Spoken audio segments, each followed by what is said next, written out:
Good morning friends. Counselling with Babita Sharma में मैं आज एक बहुत ही ऐसा टॉपिक लेकर आई हूँ जो कि 3-4 दिन से बहुत ही मेरे दिमाग में परेशानी कर रहा था।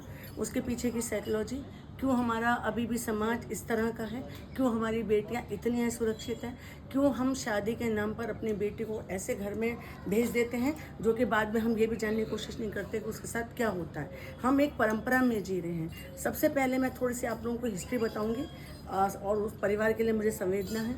त्विषा शर्मा लड़की जो कि नोएडा से, जिसका जो कि एक हीरोइन भी रह चुकी है, उसकी इस तरह से अनटाइमली डेथ, जिसकी कि रिटायर्ड जज सास है। उसके बाद दीपिका नागर, जो कि लड़की पूरा गांव एक मत है कि जी इतनी सुंदर लड़की थी, इतनी पढ़ी लिखी थी, ये कराया हमने उसको, वो कराया।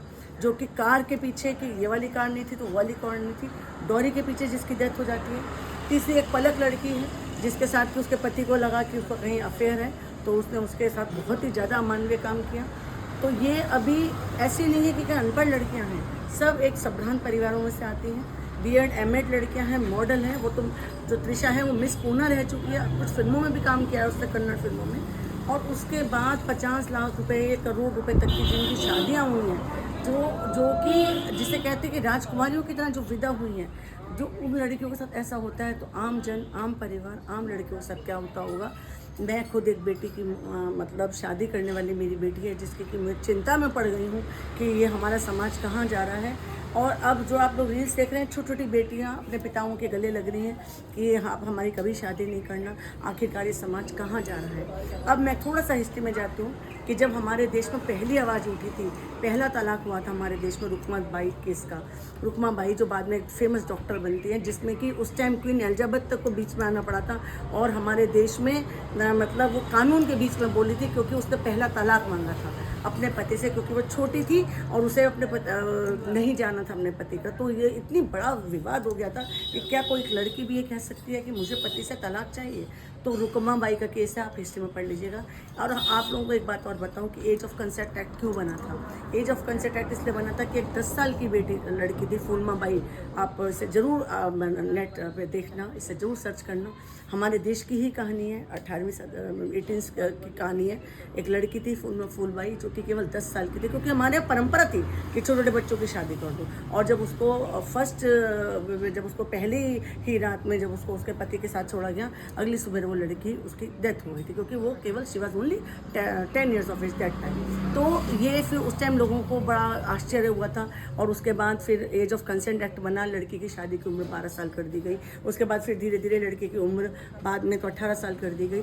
मेरा मतलब ये है कि जब हम राजा राममोहन राय जैसे लोग जब सती प्रथा के लिए आवाज़ उठाई थी, तब भी देश में कुछ लोग, राधा कांत देव जैसे धर्म सभा के लोग थे, जिन्होंने ये कहा था कि ये कानून क्यों बन रहा है, सती तो हमारी परंपरा है, जला दो लड़की को। क्योंकि लड़की को एज ए इंसान समझा ही नहीं जाता था, तो पढ़ाई वगैरह तो बहुत दूर की बात है। बच्चों में शादी कर दी गई।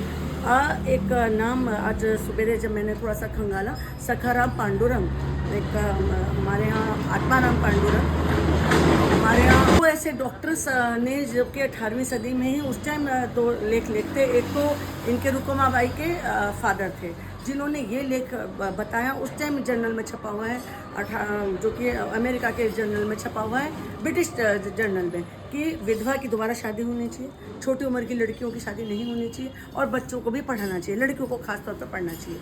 तो जब उसका थोड़ा हिस्ट्री खंगाली गई, तो उसमें ये जाना गया कि सखाराम जो डॉक्टर हैं वो ऐसा क्यों कह रहे हैं, क्योंकि वो फूलबाई के, रुकमा बाई के वो फादर थे, जो कि उनकी मदर दोबारा शादी करती है। तो अब ये वाली बात इसलिए आती है कि हम जब भी कोई नई बात करते हैं तो समाज में ऐसी ही उथल पुथल मचती है। अब ये नई सी बात लग रही है ना कि हम अपनी लड़कियों को पढ़ा रहे हैं, लिखा रहे हैं, दहेज के नाम पे मोटी मोटी रकम दे रहे हैं, शादियाँ कर रहे हैं। अब ये नई सी बात लग रही है ना कि हम इतना लड़कियों को पढ़ा रहे हैं, लिखा रहे हैं, तो और उनको काबिल बना रहे हैं। तो एक काउंसलर की निगाह से भी, एक टीचर की निगाह से भी, एक मेंटर की निगाहों से भी मेरी उन पेरेंट्स के साथ हाथ जोड़कर ये अपील है कि अपनी बेटी को बेटे के समान तो समझना ही है, उसे पैरों पर खड़ा करना है, ताकि वो एक व्यक्ति की तरह सोच सके। मैं एक इसे बड़ा दुर्भाग्यपूर्ण कहूँगी, आज से 30 साल पहले जब इवन मेरी भी शादी हुई थी, तब भी हम लोग ये देखा करते थे कि लड़का किस लायक है, लड़की को केवल घर भेज देना है। आज मैंने कहीं एक लाइन पढ़ी कि क्या बेटियों को ससुराल भेजकर क्या हमारे सारे दायित्व ख़त्म हो जाते हैं, उसके साथ बंद दरवाजे के पीछे क्या होता है हम लोग जानने की भी कोशिश नहीं करते थे। इवन मेरे फादर भी जब मुझे विदा कर रहे थे तो ये कहा था कि बेटे हमें कोई बुराई नहीं आनी चाहिए, हाथ जोड़ के विदा किया जाता था। लेकिन मैं उसे गलत भी ना मानते हुए आज के परिप्रेक्ष्य में बात करूँगी कि हमें बेटियों को भेजने के बाद उनसे जिम्मेदारी ख़त्म नहीं करनी है। एज अ पेरेंट हमें ये समझना है कि उनके साथ वहाँ क्या होता है।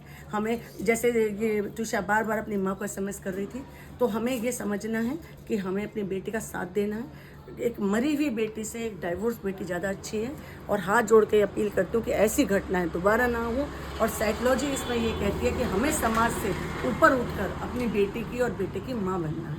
नमस्कार, धन्यवाद।